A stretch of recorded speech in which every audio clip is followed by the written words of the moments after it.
하이델베르크 교리문답 96문은 10계명의 두 번째 계명 제2계명에 대해서 설명하고 있습니다. 제2계명에서 하나님이 요구하시는 것은 무엇입니까? 너를 위하여 새긴 우상을 만들지 말고 또 위로 하늘에 있는 것이나 아래로 땅에 있는 것이나 땅 아래 물속에 있는 것에 어떤 형상도 만들지 말며 그것들에게 절하지 말며 그것들을 섬기지 말라. 나 내 하나님 여호와는 질투하는 하나님인즉 나를 미워하는 자의 죄를 갚되 아버지로부터 아들에게로 3, 4대까지 이르게 하거니와 나를 사랑하고 내 계명을 지키는 자에게는 1000대까지 은혜를 베푸느니라. 출애굽기 20장 4절부터 6절까지의 말씀입니다. 하나님의 은혜로 거듭난 신자의 삶은 경건을 추구하며 거룩한 삶을 애쓰게 되어 있습니다.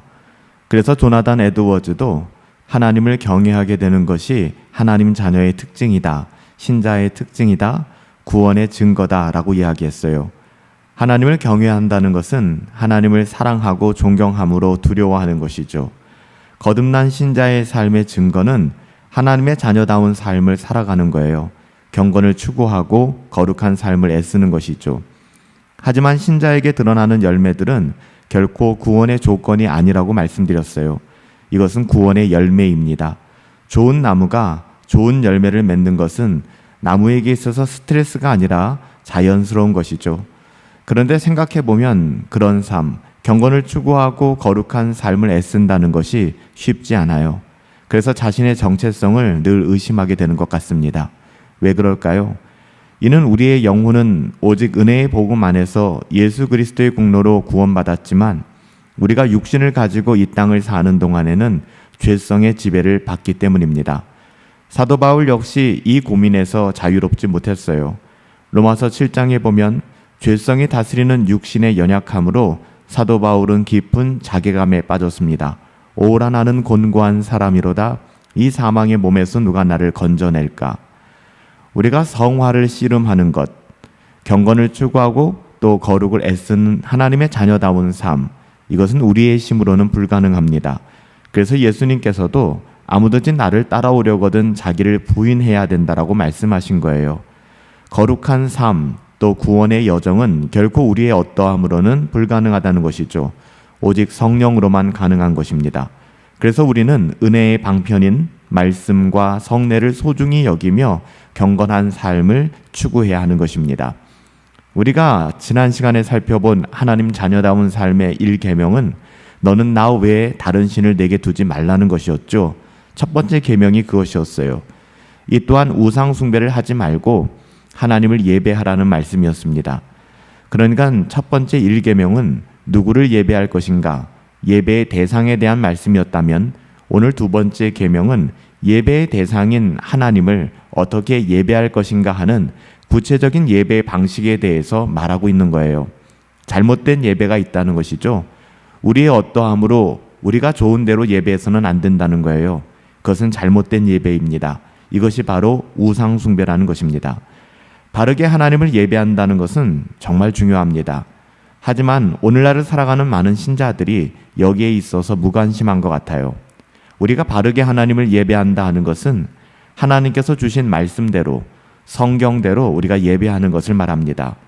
그런데 여전히 적지 않은 교회에서는 여전히 사람들이 좋아하고 또 사람들이 원하는 방식을 더 중요한 가치로 여기고 있는 것 같아요. 이게 잘못된 예배입니다. 하나님이 아닌 인간 중심적인 예배가 되어서는 안 돼요. 예배는 늘 하나님 중심이어야 하고 하나님의 말씀에 따라 우리는 예배해야만 하는 것입니다.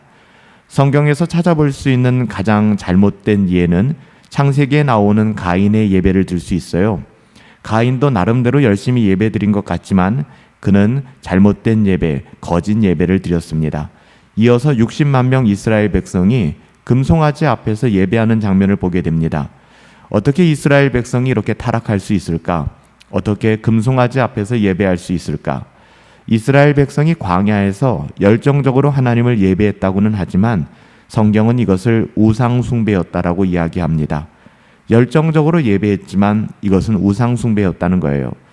그들은 모세가 십계명을 받으러 시내산에 올라가서 내려오지 않자 불안해지기 시작했습니다. 그래서 그들은 자신들의 불안함을 상쇄시키기 위해 애굽에서 보았던 송아지의 형상을 금으로 만들어 이것이 바로 애굽에서 인도하여 낸 여호와다라고 이름했습니다.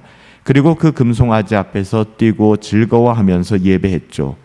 자기 만족 100%였지만, 열정과 기쁨이 넘치는 예배였지만 이것은 우상 숭배였습니다. 예배가 아니라는 것입니다. 첫 번째 1계명도 두 번째 2계명도 그들은 어기고 마는 것이죠. 여기에는 하나님이 없어요. 하나님 대신 오직 자기들의 만족, 자기들의 위로, 자기들의 정당함 밖에는 아무것도 없는 것입니다. 또한 성경을 보시면 이스라엘 역사에서 산당에서 예배를 드리는 전통이 여간에서는 없어지지 않은 것을 우리가 확인할 수 있는데요.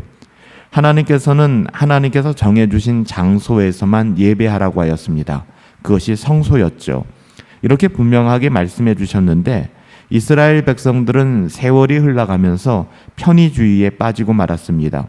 결국 그들이 살고 있는 근처에서 예배하려고 산당을 짓기 시작했죠. 그러니까 더 편리한 예배, 더 실용적인 예배, 이런 것을 추구한 거예요. 결국은 어떻게 됐나요? 이후에 이 실용성과 편리함을 추구했던 산당들은 하나님을 예배하는 곳이 아니라 이방의 우상 숭배와 혼합되어서 매우 혼탁한 그런 종교적인 타락을 가지고 왔습니다. 결국 타락한 기독교의 예배는 하나님의 영광을 드러내는 예배가 아니라 사람을 만족시키는 유저 프렌들리 월십으로 타락하게 되는 것입니다. 사람 우선주의적인 예배가 되고 마는 거예요. 하나님 중심에서 인간 중심으로 바뀐다는 것을 기독교 신앙에서는 타락이라고 이야기합니다. 이런 것을 생각하고 오늘 본문을 읽어보면 이제 우리의 눈에 들어오는 문장이 있어요. 너희를 위하여 하지 말아라. 너희를 위하여 새긴 우상을 만들지 말아라. 우상을 만들긴 만드는데 누구를 위해 만든다는 거예요? 너희를 위하여 새긴 우상을 만들지 말아라. 너희를 위하여, 너희의 유익과 만족을 위해 그렇게 예배하지 말라는 것입니다. 우리 역시 예외가 아니죠. 애쓰지 않으면 좀처럼 이 죄악의 사슬을 끊어버리기가 쉽지 않은 것 같습니다. 그래서 우리는 다시 한번 이 십계명을 상고하며 하나님의 뜻을 분별하고 보다 철저히 순종할 필요가 있는 거예요. 우리가 열심히 신앙생활하고 예배한다 하여도 그것이 우리 자신을 만족시키기 위한 것이라면 우상 숭배에 불과하다는 것이죠.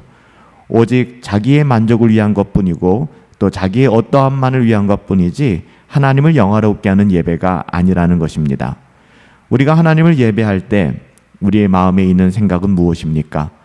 오늘날 좋은 교회를 선택하는 기준도, 예배가 참 좋았다라고 평가하는 그 기준도, 여러분 그 기준이 어디에 있는 것입니까? 하나님께서는 분명하게 우리들에게 우상을 만들지 말아라 라고 명령하고 있습니다. 이것은 공갈 협박이 아니에요. 우상을 숭배하지 말아라. 나 내 하나님은 질투하는 하나님인즉 나를 미워하는 자의 죄를 갚는다고 말씀하십니다. 아버지로부터 아들에게 3, 4대까지, 또한 나를 사랑하는 자에게는, 또 내 계명을 지키는 자에게는 천대까지 은혜를 베풀겠다라고 말씀해 주셨어요.